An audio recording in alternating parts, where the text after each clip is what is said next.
Boa tarde, pessoal, tudo bem?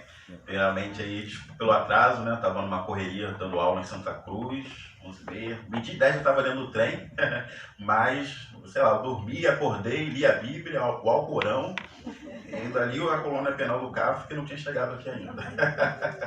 E é isso, né? Uma opção de cidade lá do século XIX, que a gente ainda sofre reflexos até hoje. Né?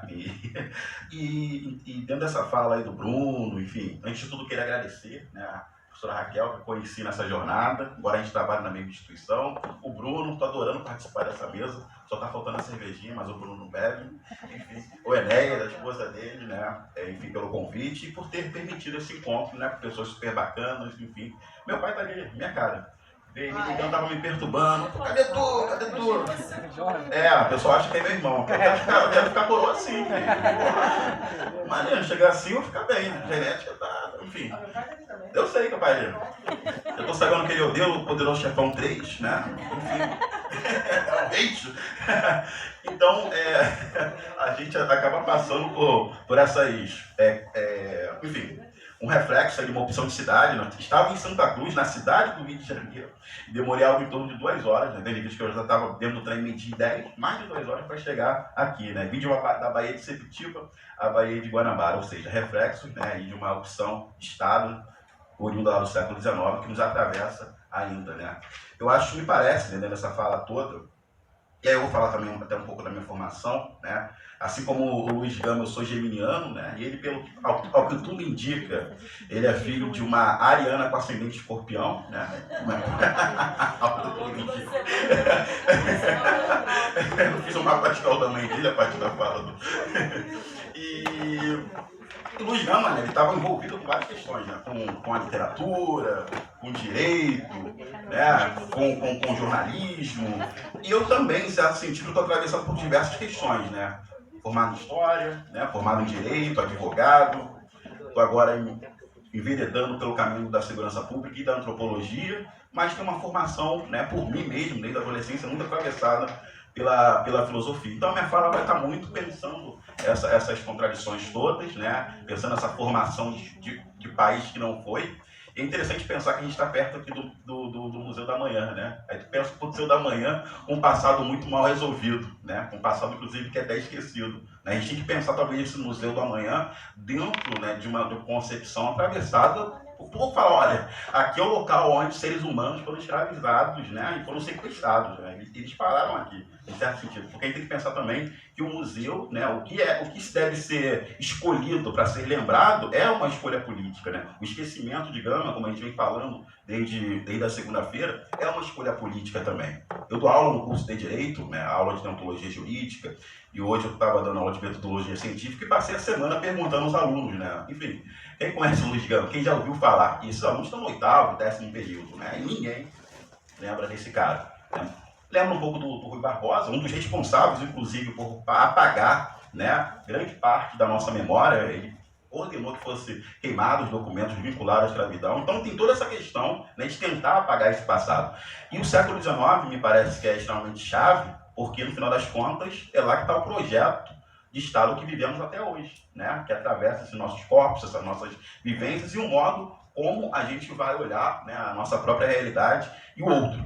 Aí pensando aí com autores como Michel Foucault e Nietzsche, né, os discursos, né, constituem perspectivas de vida, né, e também constitui o que a gente entende sobre o corpo do outro, né? O medo que atravessa um corpo negro na madrugada na central do Brasil, ele é fruto desses discursos, né, que vinculam esse corpo a uma determinada marginalidade. Eu atravesso a rua, parceiro. Estudei aqui na UCAN no centro. Se eu encontrar um grupo de pessoas vinculadas a uma determinada estética de periferia, né? Enfim, como morador de favela, que também fui, né? A gente tem que pensar nessa questão da vivência. Morei na Mangueira, morei na Baixada Fluminense, moro na Zona Oeste do Rio de Janeiro, ou seja, eu costumo dizer que em todas as periferias possíveis da cidade. Então a gente tem que pensar, né, que esses discursos, além de criar uma determinada verdade, né, ele também conforma determinados corpos ao que se refere a determinadas localidades, né, que se constituem como pretensamente naturais. Né? E dentro dessa fala toda, o curso de Direito permanece como extremamente conservador, e até mesmo o curso de História. Né? Se a gente pensar que, por mais que dentro do pensamento historiográfico haja ocorrido uma revisão, né, do positivismo, principalmente a partir da escola de análise, né, com marxismo e tal, e depois essa certa pulverização com a introdução da antropologia, da perspectiva antropológica dentro da história. A história que a gente aprende, né, no ensino, na educação básica e ainda em algumas instituições de ensino superior, está atravessada por uma compreensão evolucionista de sociedade, né, mascaradamente ou não. Então, no final das contas, o próprio sistema de ensino acaba reproduzindo essa desigualdade. E a gente tem que pensar que, né, a história, enquanto ciência, assim como o próprio direito, elas surgem no século XIX. Né? E o século XIX é o século do âmago do racismo científico. Né? O Luiz Gama ele representa, né, um projeto de país que foi negado, né, a partir de uma determinada geração, extremamente heterogênea, dias de passagem, mas que estava atravessada por uma perspectiva, uma compreensão de realidade no qual o corpo negro representava, em suas práticas, né, representava um determinado atraso daquela sociedade. Então, pelo meio principalmente policial, né, houve uma tentativa de contenção disso tudo. Uma categoria nativa, né, dentro do curso do direito, que os professores reproduzem muito, e os alunos também acabam reproduzindo, portanto, né, é a noção de operador. E na fala do Bruno, a gente observa que, em certo sentido, né, com a sua atuação dentro da delegacia, departamento policial, o Luiz Gama foi um burocrata, mas ele não foi um mero operador, porque ele observou a prática, o que estava acontecendo, e a partir dali, né, dessas práticas, ele pensou instrumentos para subverter essas mesmas práticas. Né? E aí deu origem, claro, conciliando essa sua atividade com a sua história pregressa, como ex-soldado, no caso, escravizado, que foi. Né? E eu estava dizendo no encontro de ontem que todo negro no Brasil é um pouco de Luiz Gama também. Né? E se você se encoraja, atravessa um limite que não é o que a história tradicionalmente dá ao corpo negro, você ainda é mais ainda. E tem uma responsabilidade extremamente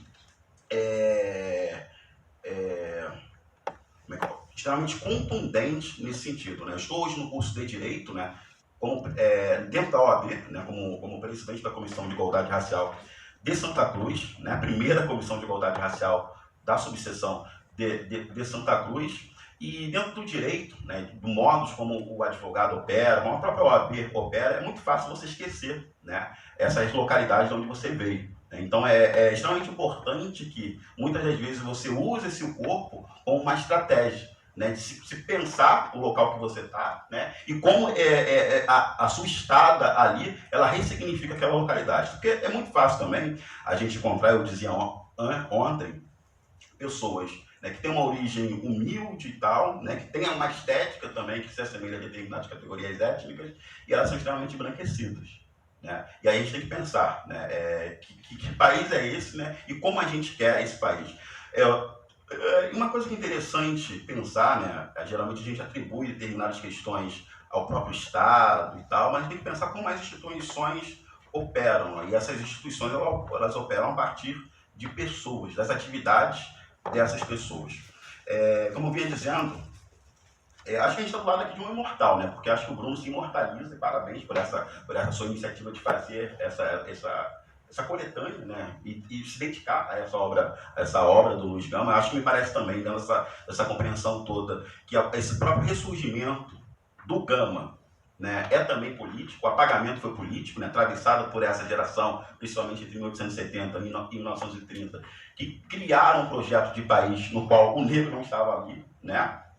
E você vê agora, principalmente no século XXI, né, determinados movimentos trazendo personalidades negras, né, pretas, enfim, para a ponta da lança. Né? E você vê a Escola de São Francisco, né, dando o título de doutor honoris causa, se não me engano, para o Luiz Gama, a OAB reconhecendo ele como um advogado. Então, isso tudo agora. Né? O lançamento do filme, do romance, da peça teatral. Então, está tudo vinculado, claro, né, a uma questão histórica, mas também ao movimento político interessado nisso tudo. E esse movimento político, ele atravessa a questão pedagógica, né, ele atravessa o próprio direito e atravessa o que nós somos, sabe? Atravessa a nossa cidade, né, como a nossa sociedade se constituiu e como determinados corpos, né, incomodam ou deixam de incomodar e como eles atuam nessas localidades. Eu tenho que contar? 10 minutos.